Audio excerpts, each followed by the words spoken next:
Good morning student. आज हम मिथ्या स्थिति विधि के बारे में चर्चा करेंगे। जब हमारा कोई संख्यात्मक समीकरण या फंक्शन f(x) बराबर 0 दे रखा हो और उसके वास्तविक मूल हों, उनको निकालने की प्राचीनतम विधि है। यह विधि जो हमने द्विभाजन विधि पढ़ी अभी, उससे काफ़ी मिलती जुलती है। अतः इस विधि को रेखीय इंटरपोलेशन भी कहते हैं, क्योंकि इसमें हम दो बिंदुओं को लेके चर्चा करते हैं। इस विधि में हम एक सबसे छोटा अंतराल x = x1 तथा x = x2 ज्ञात करते हैं, जिसमें समीकरण का मध्य मूल स्थित हो। उदाहरण के तौर पर x²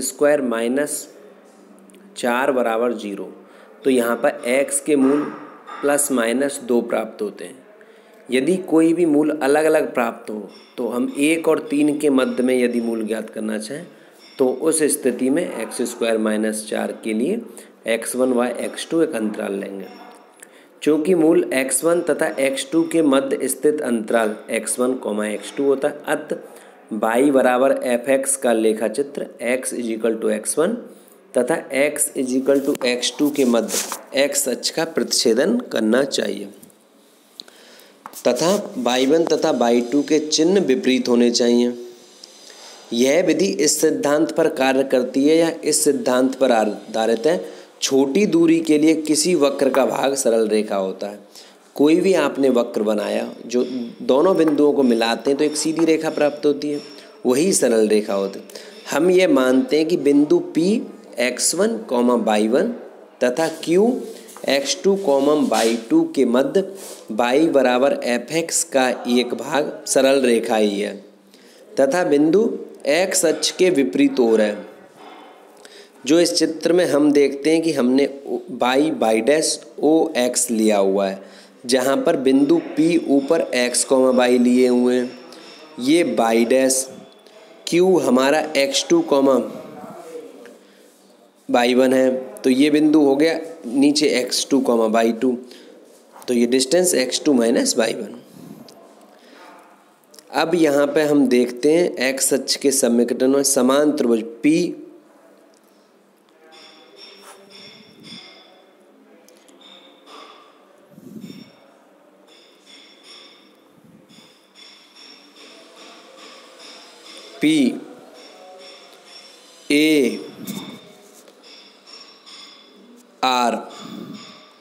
ये एक हमारा त्रिभुज प्राप्त हुआ तथा सिमिलरली PSQ एक त्रिभुज प्राप्त हुआ। इन दोनों को देखने पर पता चलता है AR/AP और SQ/SP ये हमारे समान त्रिभुज हैं। AR की हाइट हमें h दे रखी है और AP का हमें मान y1 तथा SQ दूरी हम निकाल चुके हैं, तो x2 - x1 और SP की डिस्टेंस mod y1 + y2, ये दोनों मान जुड़ जाएंगे, एक y1 है एक y2। तो यहाँ से h का मान ज्ञात करेंगे तो h = होगा मल्टीप्लाई करेंगे x2 - x1 × mod y1 upon mod y1 + mod 1 + mod y2। अतः अभिष्ट मान हो जाएगा ये पूरा मान x1 + AR। तो x1 + h यहाँ से निकालेंगे जब हम, तो x1 + h = x1, दोनों पक्षों में x1 जोड़ने पर, तो x1 + x2 - x1 जो हमने दो बिंदु शुरुआत में लिए into mod y1 upon mod y1 + mod y2। इसका मतलब जो हमारा प्रारंभिक बिंदु निकालते हैं प्रथम सन्निकटन x⁴ = हो गया x1 + x2 - x1 into mod y upon mod y1 + mod y2। अब मूल का और अधिक सन्निकटन मान ज्ञात करने के लिए हम y1 y⁴ = f(x⁴ 1) ज्ञात करते हैं। इसी तरह से अगला मान ज्ञात करते हैं बाई की पावर 1 या बाई 1 या बाई की विपरीत चिन्ह वाले लेते हैं। इनमें जब भी मान लेते हैं, जैसे ही अपोजिट साइन आ जाता है तो उसको हम मान लेते हैं। तो एक मूल अंतराल x1, x1 की पावर 1 मतलब प्रथम सन्निकटन। इसी तरह स्थिति को दोहराते रहते हैं, द्वितीय सन्निकटन का मान निकालेंगे। इसमें द्वितीय सन्निकटन x की पावर 1, x2 दूसरी वैल्यू के लिए।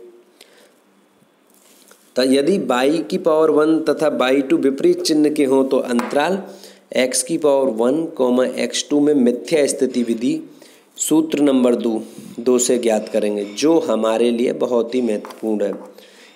ये जो फॉर्मूला है आपका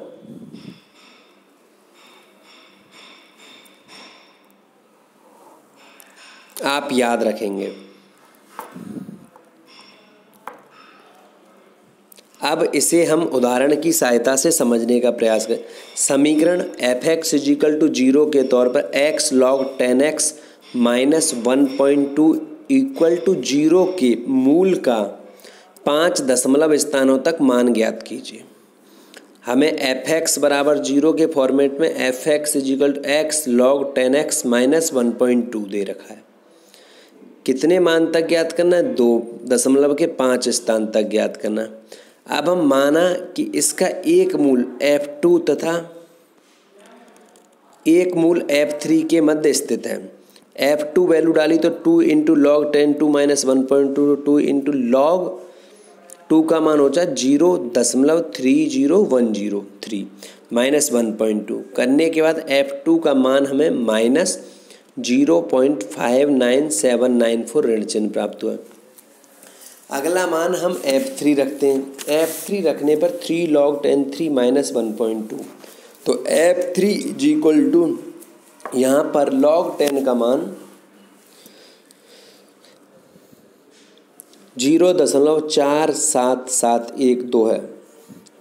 अब f3 = 0.23216।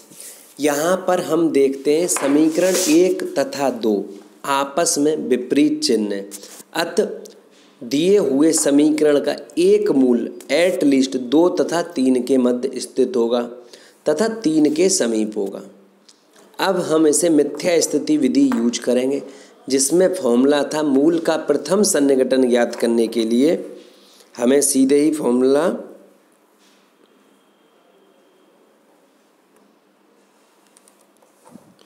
x की power 1 = x1 + x2 - x1 × mod by 1 upon mod by 1 + mod by 2। x1 हमारा प्रथम पर 2 हो गया 2, x2 3 - 2 × बाई 1 का मान कितना आया?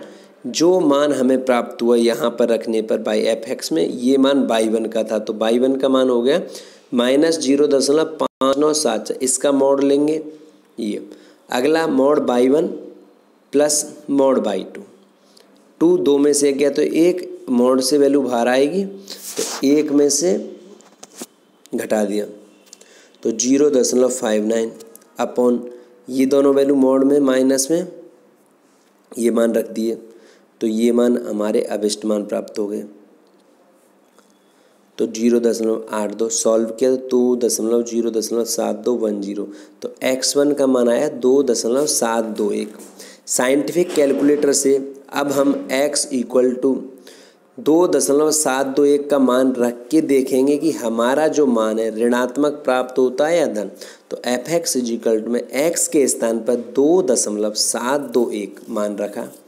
2.721 × log 10 2.72 - 1.2। साइंटिफिक कैलकुलेटर में डिटो मान रखने पर हमें इसका मान -0.017 ऋण प्राप्त हुआ। यहाँ पर हम देखते हैं समीकरण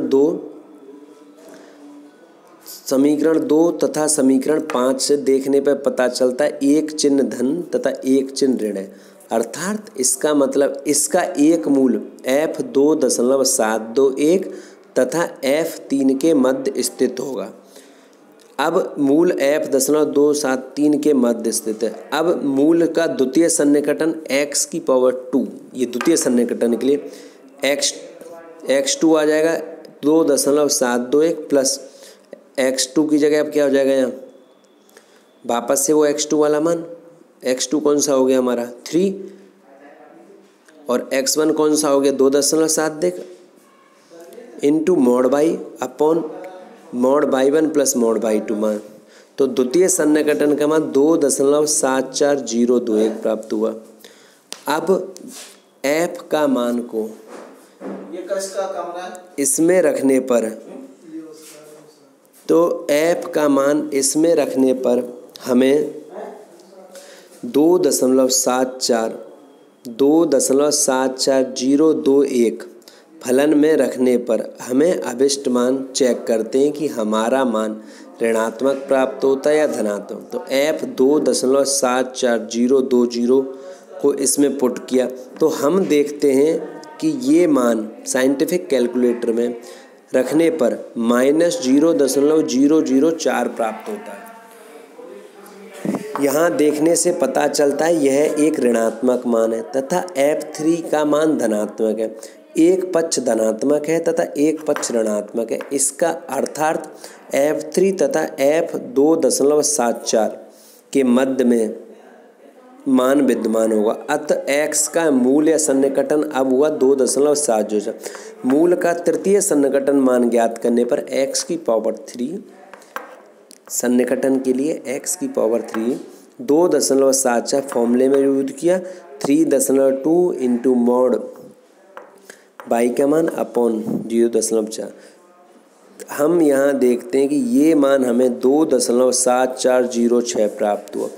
अब हम पिछले 3 मानों को चेक करते हैं। द्वितीय सन्निकटन का पहला मान प्रथम सन्निकटन का मान 2.721 प्राप्त हुआ तथा द्वितीय सन्निकटन में प्रथम सन्निकटन का मान ये वाला जो प्राप्त हुआ। द्वितीय सन्निकटन में हम देखते हैं कि ये मान हमें 2.742 प्राप्त हुआ। तृतीय सन्निकटन में हम देखते हैं कि मान 2.7406 प्राप्त हुआ। इन मानों को देखने से पता चलता है कि ये सभी मान 2.74 के पास ही आ रहे हैं, 2.740 के पास आ रहे हैं। अतः इसी को अभिष्ट मान मानकर हम यहीं पर रोक देते हैं। अगर ये मान समान नहीं आते तो इसको हम और आगे 1 या 2 स्टेप और भी कर सकते हैं।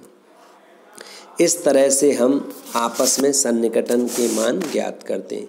यही मिथ्या स्थिति विधि है। धन्यवाद।